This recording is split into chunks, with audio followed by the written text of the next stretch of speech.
kids! Hello, welcome to our channel.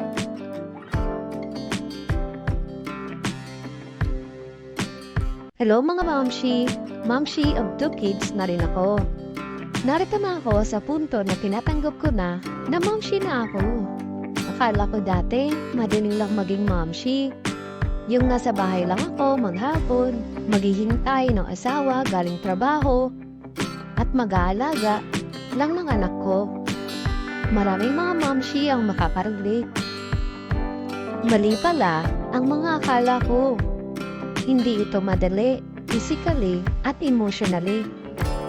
Lalo na kung may mga sakit ang ating mga anak. 24/7 tayong nakabantay at nakasuporta sa mga anak natin. Pagsapit ng umaga, kailangan mo nang bumangon para maganda at harapin ang hamon ng buhay. Hindi kagaya ng dati na pwede ka lang humilata sa higaan hanggat kailan mo gusto bumangon. Dahil mamshi ka na, sa ayaw at sa gusto mo, babangon ka talaga. Sa gawaing bahay naman, hindi pwedeng isang gawaing bahay lang ang ginagawa mo. Dapat pala, sabay-sabay. Kailangan mo maging octopus, papaganahin ang lahat ng mga galamay mo. Kulang ang isang araw sa mga gawaing bahay. Magligpit ng mga kalat, maglinis ng bahay, magluto at mag-asikaso ng anak.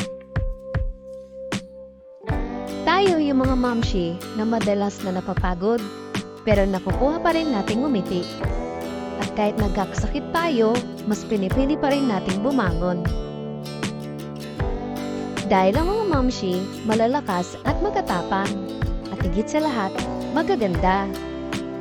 Kung may mga sahod lang talaga tayo mga momshi, ang dami-dami na nating pera. Dahil kotang-kota na tayo sa araw man at sa gabi. Pero kahit walang sahod, walang day off, sobrang fulfilling pa rin sa pakiramdam.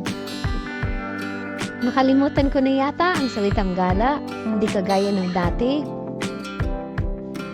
Gustuin ko mga umalis, hindi pwedeng. Wala kasing mag-aalaga sa mga anak ko. Malimit ko na magamit yung makeup kit ko. Pag may okasyon na lang. Kapag mamamalengke naman, maligo, magpabango, magsaklay at magpulbo at liptinta pala. Gora na! Pero, magayos at lumabas din tayo mga momshi kapag may pagkakataon. Kailangan din kasi natin yan upang mabawi ang pagod at stress. O diba mga momshi? Walang sapuan. Laban lang.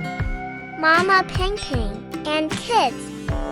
See you again in our next video. Thank you, and don't forget to like, share, and subscribe.